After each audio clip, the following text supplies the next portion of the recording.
I'm Billy Decker. Welcome to the cabin at Westwood. Today I'm going to be showing how I use Superior Drummer incorporating into a recent mix I just did on an artist named Jamie Lynn Spears. One of the main reasons I like using Superior Drummer is because most of you know it is really hard to get a great drum sound.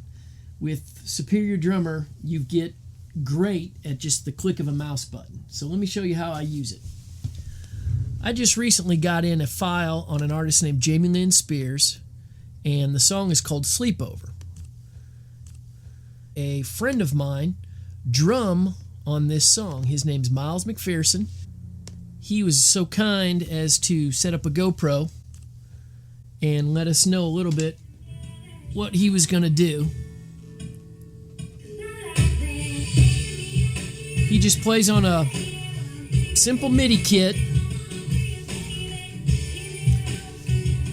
He'll then send me the MIDI file. I'll show more of him later. And then after that, I'll go ahead and pop up Superior Drummer using within the Pro Tools platform. And here's where the fun begins. Our good friend Miles went ahead and laid down the drum track.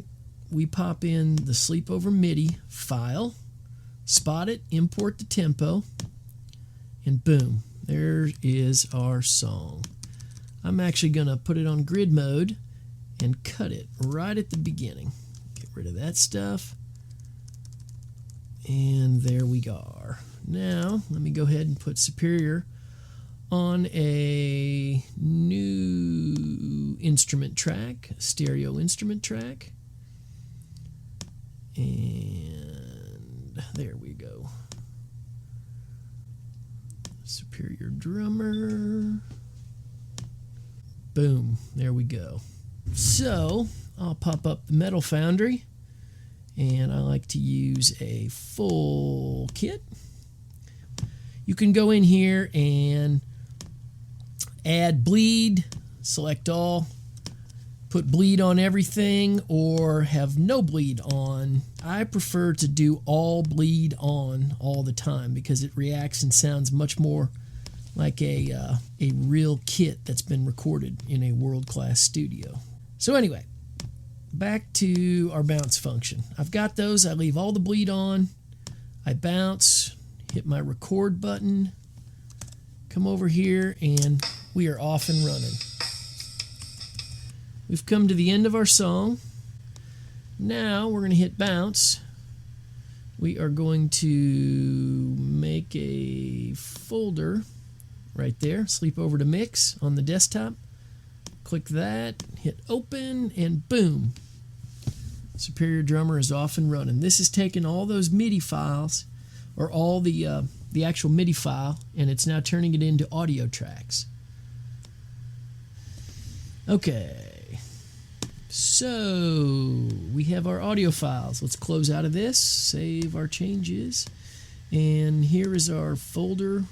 Look at all those audio files. Okay, now let's go ahead and pop that on a little flash drive and zap it over to the big boy.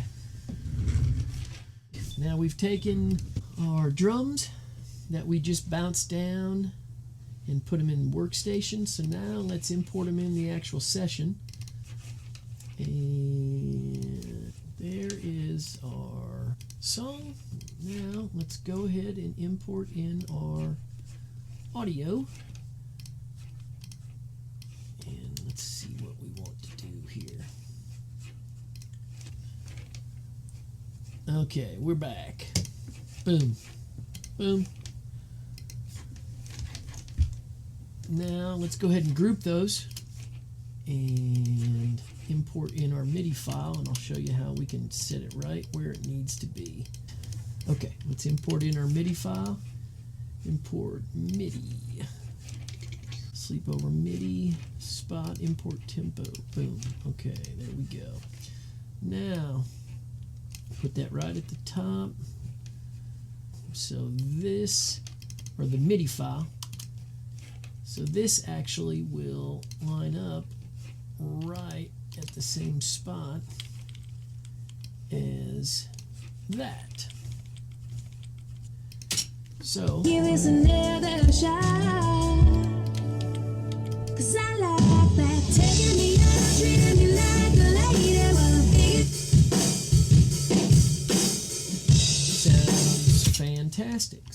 here, let's go ahead and drop her into our mix template, and I'll show you what it sounds like after we are all done. Hey kids, welcome back. We are imported in now, and I've mixed the song, and I just kind of wanted to show you what we ended up with after starting with the MIDI file, popping it in using Metal Foundry, and making all the transfers, and then getting a mix. So here's what we're looking at. Like that, taking me out, treating me like a lady while I'm figuring out, do I wanna be your baby? Give me that old school dinner for two. You like the Stones, so hate me too.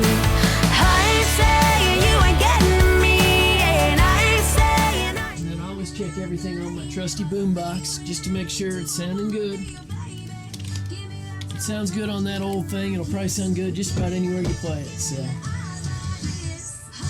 that's what you can do as Superior Drummer. Thanks for coming to visit and hanging out, and I'll see you soon. Toontrack.com. They're the best.